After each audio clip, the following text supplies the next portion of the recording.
Muy buenas tardes para todos, estimados suscriptores del canal. Bueno, arrancamos de nuevo, ¿sí? Vamos a ver un poquito más lo que es Archie a fondo, ¿sí? Vamos a arrancar con bonos y vamos a terminar con acciones, ¿sí? Que es algo que ustedes suelen pedir bastante seguido, ¿sí? Así que bueno, les voy a empezar a compartir pantalla. Hoja uno, fíjense, GD30 al máximos históricos. Sí, ya está corrigiendo, está caro el GD30 contra el AL30, está muy caro. Si estamos en zona de máximos, no lo pudo romper. Es difícil que alguien tenga todavía GD30 en cartera, ¿no? Hablo más del que va quizás de mediano o largo plazo, ¿sí? Lo otro que tendríamos que tener en cuenta también en el corto. ¿Qué está pasando en el corto entre estos dos bonos? ¿Sí? En el media hora intradiario, hay otra planillita de intradiario que ahí las velas son de un minuto, ¿sí? Pero bueno, acá les vamos a pasar a compartir el ratio en 30 minutos, que es el que más uno mira en el caso mío, ¿no? Ya que para el otro necesita hacer un trading demasiado agresivo, el cual lamentablemente por cuestiones de tiempo no puedo hacer, ¿sí? Y el otro realmente es muy de largo plazo, ¿no? Pero bueno, ratio GD30 al 30 en contado inmediato, ¿sí? Corrigiendo desde el máximo, se quiso acercar al piso de la banda, ¿sí? El EWO nos avisó ya, empezó a achicar fuerte, ¿sí? El RSI perdiendo la zona de los 50 puntos también, ¿sí? Claramente el GD30 en contado inmediato, vemos acá que no pudo hacer un nuevo máximo, ¿sí? Esperen que lo vamos a achicar, que se ve muy grande y no va a entrar todo en la misma pantalla. Ahí va queriendo. Hizo un nuevo máximo el GD30 en el último movimiento, ¿no? Más allá de la divergencia bajista del EWO. Este movimiento alcista del GD haciendo un nuevo máximo es algo que el mismísimo AL30, que acá tenemos el AL30 en 5 en una hora, no pudo hacer, ¿no? El AL30 lleva este máximo, pero no pudo acompañar con esa nueva pata, ¿no? De acá viene esta gran diferencia de ratios y por qué es que se fue a casi 1,20, ¿no? Demasiado upside ha tenido el ratio GD30 al 30 en el corto plazo, ¿sí? Así que vemos que claramente el GD30 está caro para aquellos que tienen la opción de poder shortear, ¿sí? Parece una oportunidad muy interesante, ¿no? Más que interesante, muy interesante, ¿sí? Para poder shortear GD30 y comprar al 30. Sé que no todos tienen esa oportunidad. Pero bueno, la planilla esta de ratios, acá tenemos, bueno, MEP de Apple versus dólar blue, ¿sí? Fíjense que acá tenemos muchos instrumentos, ¿sí? Por ahí acá es donde entran a jugar un poquito el tema de las acciones. Al 30, ¿sí? Versus, qué sé yo, otro bono, al 29.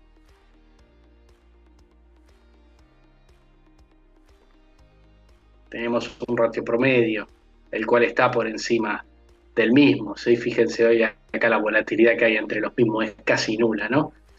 Pero bueno, podemos comparar muchos activos distintos, acá donde empiezan a jugar quizá las acciones, Banco Francés, ¿sí?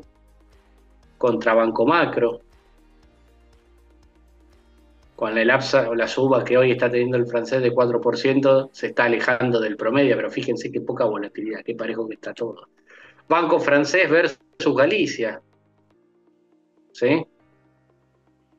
También francés tocó el promedio y salió. Fíjense cómo el promedio funciona como soporte y como resistencia, ¿no? No se olviden que estos datos, al igual que con los bonos, están extraídos siempre desde el último deal, desde el acuerdo de deuda que hemos tenido en el 2021, ¿no? Pero bueno, lo que la mayoría siempre intenta ver, en realidad no tanto contra acciones, sino contra el mismo ser, ¿no? Algo que se volvió muy de moda, comparar las acciones contra el ser. Bueno, los bancos siguen atrasados contra el ser, Galicia lo está también, el francés un poco menos con el upside de hoy. Fíjense que llegó, los rompió y volvió a caer. Sí, claramente los bancos están atrasados. No quiere decir esto que no haya motivos para que lo estén, ¿sí? Argumentos hay muchos y muy válidos, ¿sí?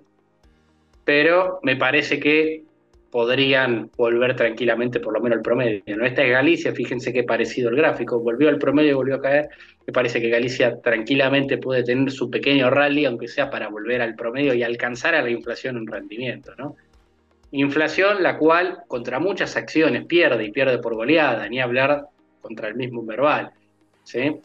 Después, bueno, acciones muchas que realmente son interesantes, dejando de lado a los bancos, que es un riesgo al cual muchos le intentan huir, ¿sí? Justificadamente, por el tema de la deuda en pesos y el miedo a la reestructuración. Cresut es un activo que me gusta mucho para jugar con un posible, con una posible disminución de la brecha cambiaria en los próximos años, ¿sí? Disminución también, ¿por qué no?, de retenciones. ¿Sí? Cresut es una empresa que se vería claramente favorecida por todo esto, ¿sí? Y la cual está por debajo del SER, ¿no? Ha llegado a estar cara, muy cara con respecto al SER, fíjense la dispersión y hoy se encuentra atrasada, es una empresa que me gusta, yo tengo posición en Cresut, aparte, ¿sí? De la del Merval, ¿sí? Del fondo Sounder Trust, que bueno, siempre digo que es mi favorito.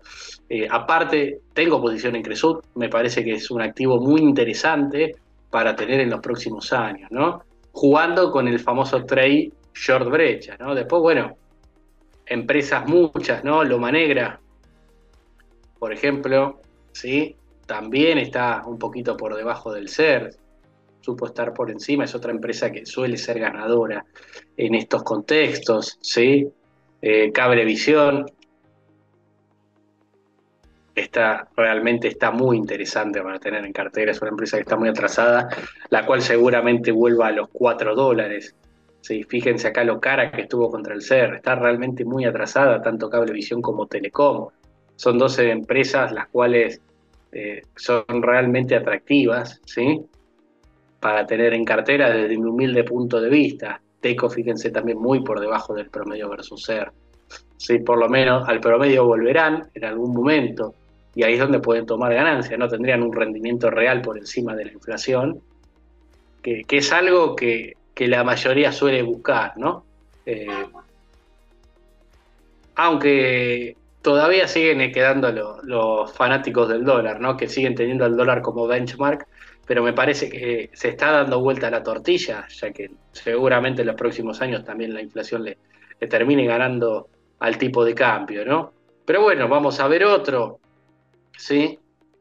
El MEP contra SER, MEP de Apple contra SER, ¿sí? Vemos que sigue por debajo del promedio el MEP. Fíjense cómo con los overshooting se pasa de rosca. Este es el último rally que tuvo el dólar, allá por junio, que llegó a 3.50, 3.40 casi. ¿Sí? Y fíjense cómo ahora se volvió a atrasar contra la inflación nuevamente, ¿no? El MEP también parece a priori bastante atrasado contra el SER, ¿sí? Bueno, ya estuvimos viendo distintas acciones. ¿Por qué no los bonos?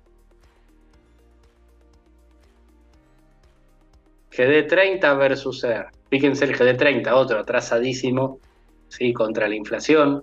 El GD30 en algún momento le va a empatar al SER y le va a ganar, eso se lo garantizo. Es cuestión de tiempo, ya hemos tenido el rally, un rally muy interesante con el GD, pero aún así, incluso con el AL30, ¿no? Si en vez de comparar con el GD usáramos el AL30, esto sería todavía más favorable.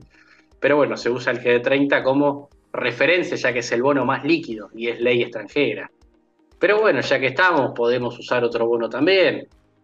Vamos a usar, ¿por qué no?, el AL 29, también muy lejos del SER, ¿sí? Esto se va a tender a achicar a medida que el flujo del AL 29 se vuelva más grande, ¿sí? Si el precio no sube, el LATIR lo hará, ¿sí?